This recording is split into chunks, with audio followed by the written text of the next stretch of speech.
सभी भक्तजनों को जय श्री कृष्ण। भाद्रपद शुक्ल पक्ष वामन परिवर्तनी एकादशी। श्री कृष्ण गोविंद हरे मुरारी, हे नाथ नारायण वासुदेव। श्री कृष्ण गोविंद हरे मुरारी, हे नाथ नारायण वासुदेव। धर्मराज युधिष्ठिर बोले कि हे भगवान, भादो की शुक्ल पक्ष की एकादशी का नाम तथा उसकी विधि क्या है? उस एकादशी के व्रत को करने से कौन सा फल मिलता है तथा उसका उपदेश कौन सा है, सो सब कहिए। भगवान श्री कृष्ण बोले कि हे राजश्रेष्ठ, अब मैं अनेक पाप नष्ट करने वाली तथा अंत में स्वर्ग देने वाली भादो की शुक्ल पक्ष की वामन नाम की एकादशी की कथा कहता हूँ। इस एकादशी को जयंती एकादशी भी कहते हैं। इस एकादशी की कथा के सुनने मात्र से ही समस्त पापों का नाश हो जाता है। इस एकादशी के व्रत का फल वाजपेयी यज्ञ के फल से भी अधिक है। इस जयंती एकादशी की कथा से नीच और पापियों का उद्धार भी हो जाता है। यदि कोई धर्म परायण मनुष्य इस एकादशी के दिन मेरी पूजा करता है तो मैं उसे संसार की पूजा का फल देता हूँ। जो मनुष्य मेरी पूजा करता है उसे मेरे लोक की प्राप्ति होती है, इसमें किंचित मात्र भी संदेह नहीं है। जो मनुष्य इस एकादशी के दिन भी वामन भगवान की पूजा करता है वह तीनों देवता अर्थात ब्रह्मा विष्णु महेश की पूजा करता है। जो मनुष्य इस एकादशी का व्रत करते हैं उन्हें इस संसार में कुछ भी करना शेष नहीं रहता। एकादशी के दिन श्री विष्णु भगवान करवट बदलते हैं, इसीलिए इसे परिवर्तनी एकादशी भी कहते हैं। इस पर श्री युधिष्ठिर बोले कि हे भगवान, आपके वचनों को सुनकर मुझे महान संदेह हो रहा है कि आप किस प्रकार सोते तथा करवट बदलते हैं। आपने बलि को क्यों बांधा और वामन रूप धारण करके क्या लीलाएं की? चातुर्मास व्रत की विधि क्या है तथा आपके शयन करने पर मनुष्य का क्या कर्तव्य है, सो सब विस्तार पूर्वक कहिए।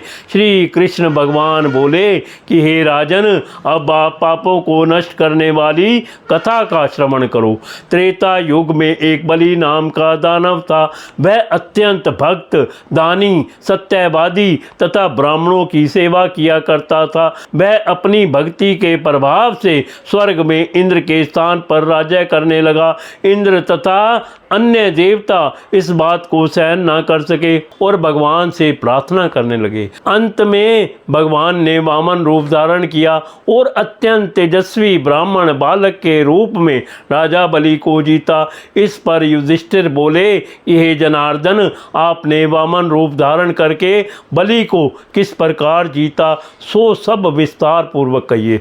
श्री कृष्ण भगवान बोले कि हे राजन, मैंने वामन का रूप धारण करके राजा बलि से याचना की कि हे राजन, तुम मुझे 3 पैर भूमि दे दो, इससे तुम्हें 3 लोक के दान का फल प्राप्त होगा। राजा बलि ने इस छोटी सी याचना को स्वीकार कर लिया और वह 3 पग भूमि देने को तैयार हो गया। तब मैंने अपने आकार को बढ़ाया और भूलोक में पैर, भूलोक में जंगा, स्वर्गलोक में कमर, मैलोक में पेट, जनलोक में हृदय, तपलोक में कंठ और सत्यलोक में मुख रखकर अपने सिर को ऊंचा उठा लिया। उस समय सूर्य, चंद्र, नक्षत्र, इंद्र तथा अन्य देवता आदि शास्त्रानुसार मेरी स्तुति करने लगे। उस समय मैंने राजा बलि को पकड़ा और पूछा कि हे राजन, अब मैं तीसरा पैर कहाँ रखूं? इतना सुनकर राजा बलि ने अपना सिर नीचा कर लिया। उस पर मैंने अपना तीसरा पैर रख दिया और वह भक्त दानव पाताल को चला गया। जब मैंने उसे अत्यंत विनीत पाया तो मैंने उससे कहा कि हे बलि, मैं सदैव तुम्हारे पास ही रहूँगा।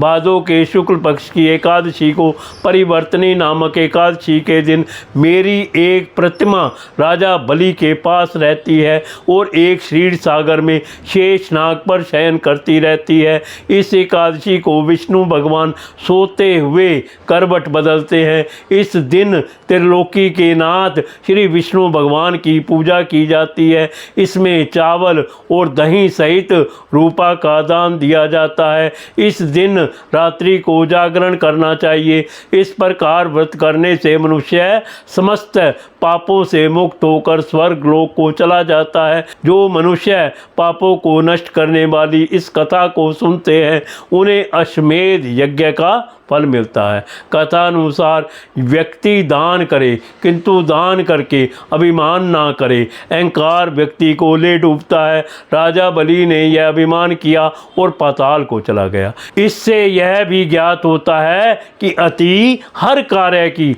बुरी होती है। परिवर्तनी एकादशी संपूर्ण। श्री कृष्ण गोविंद हरे मुरारी, हे नाथ नारायण वासुदेव। श्री कृष्ण गोविंद हरे मुरारी, हे नाथ नारायण वासुदेव।